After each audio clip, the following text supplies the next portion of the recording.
ಶಿವಮೊಗ್ಗ ಜಿಲ್ಲೆಯ ಸೊರಬ ತಾಲೂಕಿನ ಆನವಟ್ಟಿ ಹೋಬಳಿಯ ತಲ್ಲೂರು 1ನೇ ವಾರ್ಡ್ ಕ್ಷೇತ್ರದಿಂದ ತಲ್ಲೂರು ಗ್ರಾಮ ಪಂಚಾಯತಿಗೆ ಸದಸ್ಯರಾಗಿ ಆಯ್ಕೆಯಾಗಿರುವ ಶ್ರೀ ಶಿವಪ್ಪ ನಾಯ್ಕ್ ಇವರಿಗೆ ಗ್ರಾಮ ಸ್ವರಾಜ್ ಸಾಮಾಜಿಕ ಸೇವಾ ಸಂಸ್ಥೆಯಿಂದ ಸ್ವಾಗತಿಸ್ತೀನಿ ಸರ್. ಸ್ವಾಗತ ಸರ್. ತಾವು ಸದಸ್ಯರಾಗುವ ಮೊದಲು ಏನು ಕೆಲಸ ಮಾಡ್ಕೊಂಡಿದ್ದೀರಾ ಸರ್? ರೈತ ಅದು ಕೃಷಿ ಮಾಡ್ಕೊಂಡಿದ್ದೆ. ನಂತರ ನಾನು ಈ ಗ್ರಾಮ ಪಂಚಾಯತಿಯಲ್ಲಿ ನಮ್ಮ ತಲ್ಲೂರು ಗ್ರಾಮ ಪಂಚಾಯತಿಗೆ 1ನೇ ವಾರ್ಡ್ ಅಂತೇಳಿ ವಾರ್ಡ್ಗಳು ಚೇಂಜ್ ಆದಾಗ 1ನೇ ವಾರ್ಡಿಗೆ ನಮ್ಗೆ ಸಂಬಂಧಪಟ್ಟಾಗೆ ನಮ್ಮ ಗ್ರಾಮದವರೆಲ್ಲರೂ ಸೇರಿಕೊಂಡು ನೀವೇ ನಿಲ್ಲಬೇಕು ಅಂತೇಳಿ ಸಣ್ಣ ಪುಟ್ಟ, ಅದಕ್ಕಿಂತ ಮೊದಲೇ ಸಣ್ಣ ಪುಟ್ಟ ಸಹಾಯ ಯಾವುದೇ ಇದ್ರದ್ದು ಜನರಿಗೆ ಮಾಡ್ತಾ ಇದ್ದೆ. ಅದನ್ನು ಮನಗಂಡು ಎಲ್ಲ ಜನರು ನಮ್ಮ ವಾರ್ಡಿಗೆ ಸಂಬಂಧಪಟ್ಟ ಎಲ್ಲ ಜನರು ನನ್ನ ಆಯ್ಕೆ ಮಾಡಿ ಎಲೆಕ್ಷನ್ನಲ್ಲಿ ನಿಲ್ಲಿಸಿ ಯಾವುದೇ ಆಮಿಷಕ್ಕೂ ಒಳಗಾಗದಂಗಾಗಿ ನಮ್ಮನ್ನು ಗೆಲ್ಸಿ ಕಳಿಸಿದ್ದಾರೆ. ಸರಿ ಸರ್. ಹಾಗಾದ್ರೆ ನೀವು ರಾಜಕೀಯ ರಂಗಕ್ಕೆ ಬರಲು ಕಾರಣ ಸರ್? ಏನಿಲ್ಲ, ನಮ್ಮ ಈ ವ್ಯವಸ್ಥೆಗಳು ಇಲ್ಲಿ ನಮ್ಮ 1ನೇ ವಾರ್ಡ್ ಏನಾಗಿತ್ತು ಅಂದರೆ ಯಾರೂ ಕೇಳೋರಿರಲಿಲ್ಲ. ನೋಡಿದ್ರಲ್ಲ, ನೀವು ಈಗ ಬರ್ಬೇಕಾದ್ರೆ ನೋಡಿದ್ರಲ್ಲ, ಒಂದು ರೋಡ್ ಸರಿ ಇರಲಿಲ್ಲ. ಪ್ರತಿಯೊಂದರಲ್ಲೂ ಭಾಳ ವಂಚಿತರಾಗಿದ್ವಿ. ಇದೆಲ್ಲ ಇದು ಮಾಡ್ಕೊಂಡು ಕೇಳಬೇಕಾದ್ರೆ ಅಲ್ಲಿ ಅದು ಆಗಿಲ್ಲ, ಇದು ಹೀಗಿಲ್ಲ ಅಂತ ಹೇಳಿ ಎಲ್ಲ ಇದು ಮಾಡೋರು. ಗ್ರಾಮ ಪಂಚಾಯತಿಗೆ ನಾವು ಯಾವುದೇ ಕಾರಣಕ್ಕೂ ಹೋಗೋಕ್ಕೆ ನಮ್ಗೆ ಅವಕಾಶ ಆಗ್ತಿರ್ಲಿಲ್ಲ. ಅದರಿಂದ ಈಗ ನಮಗೆ ಆ ವಾರ್ಡ್ ಒಂದು ಅಂತ ಮಾಡಿದ ತಕ್ಷಣ ನಮಗೆ ಈ ಒಂದು ಸಮಯನ ನಾವು ಸದುಪಯೋಗಪಡಿಸಬೇಕು ಅಂತೇಳಿ ಬಂದ್ವಿ. ನಮ್ಮ ಗ್ರಾಮಕ್ಕೆ ಏನೆಲ್ಲ ಸೌಕರ್ಯಗಳು ಬೇಕು ಅದರ ಬಗ್ಗೆ ನಾವು ಒಂದು ಸ್ವಲ್ಪ ಇದನ್ನು ಮಾಡ್ಕೋಬೇಕು ಅಂತ ನಾವು ಬಂದಿದ್ದೀವಿ. ಸರಿ ಸರ್. ಹಾಗಾದ್ರೆ ಸರ್, ತಮ್ಮ 5 ವರ್ಷದ ಅಧಿಕಾರಾವಧಿಯಲ್ಲಿ ಏನು ಕೆಲಸಗಳನ್ನು ಕೈಗೊಳ್ಳಬೇಕು ಅಂತ ಮಾಡಿದ್ರ ಸರ್ ನಿಮ್ಮ ಅವಧಿಯಲ್ಲಿ? ಈಗ ಮೊದಲನೇದಾಗಿ ರಸ್ತೆಗಳು, ಕುಡಿಯೋ ನೀರು ಮತ್ತೆ ಬೀದಿ ದೀಪಗಳು, ಈ ಮತ್ತೆ ಈ ಸಣ್ಣ ಪುಟ್ಟ ಮನೆಗಳು, ಅಂದ್ರೆ ಈ SC ST ಆಗಲಿ, ಯಾರು ಕಡು ಬಡವರಿಗೆ ಇರ್ತಾರಲ್ಲ ಅವ್ರ ಮನೆಗಳು, ಮನೆ ಇಲ್ಲದ ಗುಡಿಸಲು ಇರ್ತಾರಲ್ಲ ಅವರಿಗೆಲ್ಲ ಒಂದು ನಮ್ಮ ಗ್ರಾಮನೇ ಒಂದು ಸ್ವಚ್ಛ ಗ್ರಾಮ ಅಥವಾ ಸ್ವಚ್ಛವಾಗಿ ಇಡಬೇಕು. ಆಮೇಲೆ ಮೂಲಭೂತ ಸೌಕರ್ಯಗಳನ್ನು ಇದಾಗಿ ಇರಬಾರ್ದು ಅಂತಂದ್ರೆ ಕೊರತೆಯಿಂದ ಯಾವುದು ಇರಬಾರ್ದು. ಮೂಲಭೂತ ಸೌಕರ್ಯಗಳಿಂದ ನಮ್ಮ ಅವಧಿಯೊಳಗೆ ನಮ್ಗೆ ಎಷ್ಟು ಸಾಧ್ಯತೆ ಆಯ್ತು ಅಷ್ಟನ್ನು ನಾವು ಕೆಲಸ ಕಾರ್ಯಗಳನ್ನು ಮಾಡ್ಕೋಬೇಕು ಅಂತ ಹೇಳಿ ನಾವು ಮಾಡಿದ್ವಿ. ಸರಿ ಸರ್.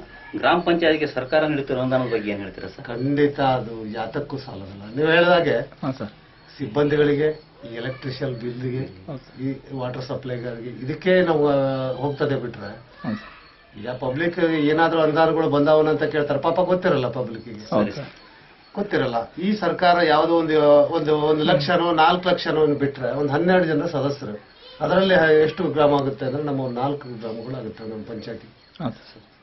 ಆ 4 ಗ್ರಾಮಕ್ಕೂ ನಾವು ಹಂಚಿಕೆ ಮಾಡಿದಾಗ ಒಂದೊಂದಕ್ಕೆ ವಾರ್ಡ್ಗೆ ಒಬ್ಬೊಬ್ಬ ಮೆಂಬರ್ಗಳಿಗೆ ಅಂತ 25,000 30,000 ಕೊಟ್ಟರೆ ಯಾವ ತರ ನಾವು ಉದ್ಯೋಗ ಮಾಡಿ ಇವರಿಗೆ ನಮ್ಮ ಅಭಿವೃದ್ಧಿ ಪಡಿಸಕ್ಕಾಗ್ತದೆ?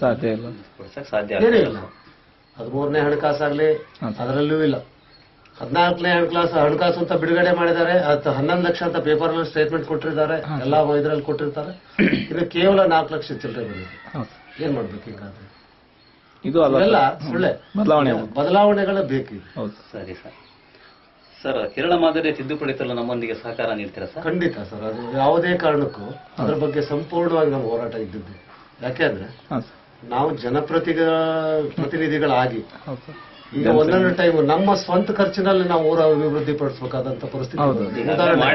ಉದಾಹರಣೆಗೆ ಪಬ್ಲಿಕ್ ವಾಟರ್ ಸಪ್ಲೈ ಏನೋ ಕೆಟ್ಟೋಗಿರ್ತದೆ, ಪಂಚಾಯತ್ ದುಡ್ಡು ಮಾಡಿಕೊಡ್ತಾರೆ ಅಂತ ಹೇಳಿ ಅಲ್ಲಿ ತನಕ ನಾವು ನಿಲ್ಲಕ್ ಆಗೋದಿಲ್ಲ. ಕುಡಿಯೋ ಜನರಿಗೆ ಕುಡಿಯೋಕ್ ನೀರಿಲ್ಲದೆ ಇದ್ದು ಏನು ನೀವು ಸಾಧನೆ ಮಾಡಬಹುದು? ಜನಸೇವೆ ಮಾಡಬೇಕಂತ ಬಂದಾಗ ನಾವು ಜನಸೇವೆ ಮಾಡಕ್ಕೆ ಅಂತ ನಮ್ಮನ್ನ ಜನ ಗುರುತಿಸಿ ನಮ್ಮ ಸ್ವಂತದ್ದು ಏನು ಅದಕ್ಕೆಲ್ಲಕ್ಕೂ ನಾವು ಭಾಗಿಯಾಗಿ ನಾವು ಮಾಡಬೇಕು ಅಂತ ಹೇಳಿ ಹೊಣ ತೊಟ್ಟು ನಿಂತೀವಿ. ಅದರಂತೆ ಕಾರ್ಯ ಮಾಡ್ತಾ ಇದ್ದೀವಿ.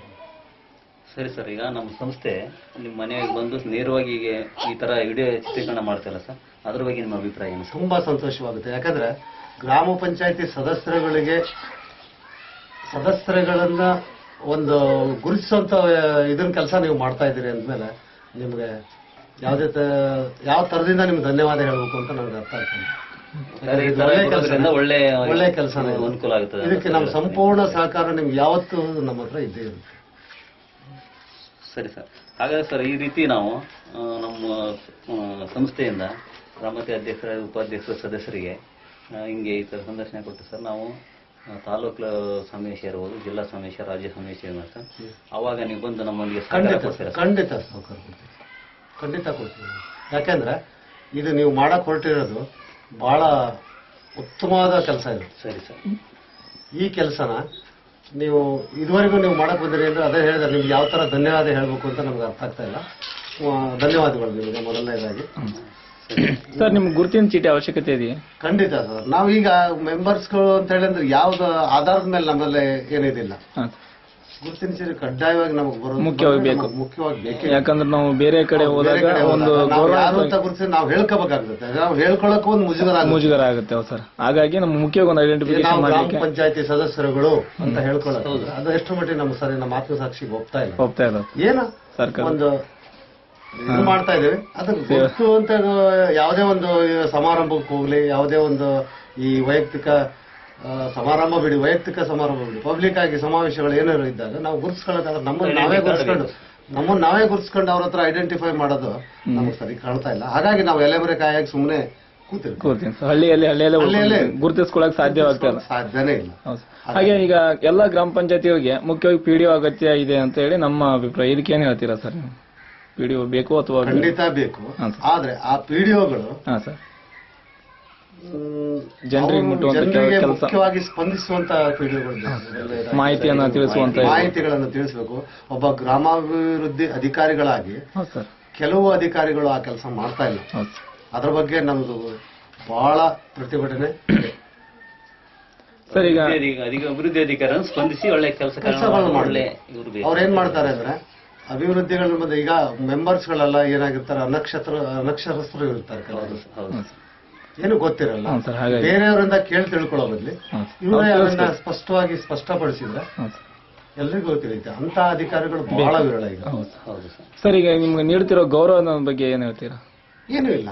ಗೌರವಧನಗಳು ಇದುವರೆಗೂ ಸುಮ್ಮನೆ ನಾವೆಲ್ಲೋ ಕೇಳಿದೀವಿ. ಪಂಚಾಯತಿ ಬುಕ್ಲೆಟ್ ಕೊಟ್ಟಿದ್ದಾರೆ. ಆ ಬುಕ್ಲೆಟ್ ಅಲ್ಲಿ ನಮ್ಗೇನು ಸಂಬಳ ಇದುವರೆಗೂ ನಾವು ಒಂದು ವರ್ಷಕ್ಕೆ ಬಂತು. ಯಾವುದೇ ತರ ಸಂಬಳಗಳಲ್ಲಿ ನಾವು ಇದು ಮಾಡ್ತಾ ಇಲ್ಲ. ನಮ್ಗೆ ಸರಿಯಾಗಿ ಅಗತ್ಯವಿಲ್ಲ. ಆದ್ರೆ ಮಾಡ್ತಾ ಇದೀವಿ, ಅದಕ್ಕೆ ತಕ್ಕ ಒಂದು ಕೊಡಬೇಕಂತ ಗೌರವಧನ ಕೊಟ್ರೆ ಬಹಳ ಸೂಕ್ತ ಅನಿಸ್ತದೆ ನನಗೆ ಅಂತ ಅಲ್ಲ, ಎಲ್ಲರಿಗೂ ಬೇಕಾಗಿ ಗ್ರಾಮ ಪಂಚಾಯತಿ ಮೆಂಬರ್ಸ್ಗಳಿಗೆ. ಈಗ ಯಾವುದೇ ಸರ್ಕಾರಿ ಕೆಲಸಗಳಾದ್ರೂ ಅದಕ್ಕೊಂದು ಸಂಭಾವನೆ ಅಂತ ಇರಬೇಕು. ಆದ್ರೆ ಗ್ರಾಮ ಪಂಚಾಯತಿ ವ್ಯಾಪ್ತಿಯಲ್ಲಿ ಯಾವುದೇ ಸಂಭಾವನೆಗಳಿಲ್ಲ, ಕೊಡ್ತಾ ಇಲ್ಲ. ಈಗ ಇವಾಗ ಪರಿಸ್ಥಿತಿ ಎಷ್ಟು ಹದಗೆಡುತ್ತದೆ ಅಂದ್ರೆ ಸಂಬಳಗಳಿಲ್ಲದೆ ಮನೇಲೆ ತಮ್ಮ ಜೋಬ್ನಿಂದಲೇ ಖರ್ಚು ಮಾಡ್ಕೊಂಡು ಮತ್ತೊಬ್ಬ ಮಾಡ್ಬೇಕು ಅಂದ್ರೆ ಎಷ್ಟರ ಮಟ್ಟಿಗೆ ಜನ ಮುಂದೆ ಬರೋಕ್ ಸಾಧ್ಯ ಈಗ? ಏನಿಲ್ಲ ಅಲ್ವಾ? ಪ್ರಜಾಸೇವೆ ಮಾಡ್ಬೇಕು ಅಂದ್ರೆ ಹೆಂಗ್ ಮಾಡ್ತಾರೆ ಅವರು? ಕಡು ಬಡವರು ಇರ್ತಾರೆ, ಗೌರವಧನ ಅಂತ ಒಂದು ಅದು 10 ರೂಪಾಯಿ ಆದ್ರೂ ಕೂಡ ಅದು ಕೊಟ್ಟರೆ ಒಂದು ಅಲ್ಪ ಕಾಣಿಕೆ ಅಂತ ಸ್ವೀಕಾರ ಮಾಡ್ಕೊಂಡು ಮನಸ್ತೃಪ್ತಿಯಾಗಿ ಕೆಲಸ ಮಾಡಕ್ ಸಾಧ್ಯ ಆಗುತ್ತದೆ ಅಂತ ನನ್ನ ಭಾವನೆ. ಸರ್, ಇನ್ನು ಸರ್ಕಾರ ವತಿಯಿಂದ ಏನೆಲ್ಲ ಸೌಲಭ್ಯಗಳು ಸಿಕ್ಕರೆ ನೀವು ಇನ್ನೂ ಹೆಚ್ಚಿನದಾಗಿ ಅಭಿವೃದ್ಧಿಗಳನ್ನು ಮಾಡ್ಲಿಕ್ಕೆ ಸಾಧ್ಯ ಅಂತ ಹೇಳುತ್ತೆ? ಖಂಡಿತ ಸರ್. ಈಗ ನಮ್ಮ ಅರ್ಧ ನಮ್ಮಲ್ಲಿ ನಾವು ಅಂದ್ರೆ ಅಫಿಷಿಯಲ್ಸ್ ಜನ ಬಹಳ ಒಂದು ವಾರ್ಡ್ ಇದೆ. ಒಂದು ವಾರ್ಡ್ ನಲ್ಲಿ ಒಂದು ಭಾಗ ಅಫಿಷಿಯಲ್ಸ್ ಇದ್ದಾರೆ, ಇನ್ನು ಅರ್ಧ ಭಾಗ ತುಂಬಾ ಕಡು ಬಡವರು. ಅವ್ರಿಗೆ ಮೂಲಭೂತ ಸೌಕರ್ಯಗಳು ಯಾವುದೇ ಆಗಿರ್ಬೋದು, ಒಂದು ಉದಾಹರಣೆ ಮನೆ ಆಗಿರ್ಬೋದು, ವಿದ್ಯುತ್ ಆಗಿರ್ಬೋದು, ಆಮೇಲೆ ರೋಡ್ಗಳಾಗಿರ್ಬೋದು, ಚರಂಡಿ ಆಗಿರ್ಬೋದು, ಶೌಚಾಲಯಗಳಾಗಿರ್ಬೋದು, ಇವೆಲ್ಲವನ್ನು ನಾವು ಧಾರಾಳವಾಗಿ ಬಂದ್ರೆ ಕೊಡ್ಲಿಕ್ಕೆ ಒಂದು ಅನುಕೂಲ ಆಗುತ್ತೆ. ಅಲ್ಲಿಗೆ ಅದನ್ನೆಲ್ಲ ನಿರ್ಮೂಲನೆ ಮಾಡಕ್ ನಮಗೂ ಒಂದು ಸಾಧ್ಯ ಆಗುತ್ತೆ. ಒಟ್ಟು ನಮ್ಮ ಈ ಸಂಸ್ಥೆಯ ಜೊತೆ ನಿಮ್ಮ ಸಹಕಾರ ಎಂದಿಗೂ? ಖಂಡಿತ ಸರ್, ಯಾವತ್ತೂ ಸಹಕಾರ ಇದೆ. ಓಕೆ ಸರ್, ಧನ್ಯವಾದಗಳು. ಸರಿ ಸರ್, ಈವರೆಗೂ ನಮ್ಮ ಅಮೂಲ್ಯ ಸಮಯವನ್ನು ನೀಡಿ ನಮ್ಮ ಸಂಸ್ಥೆಗೆ ಸಮಯ ನೀಡಿದ್ದಕ್ಕೆ ಗ್ರಾಮಸ್ಥ ಸಾಮಾಜಿಕ ಸೇವೆ ಅಭಿನಂದನೆಗಳು ಸರ್. ನೀವು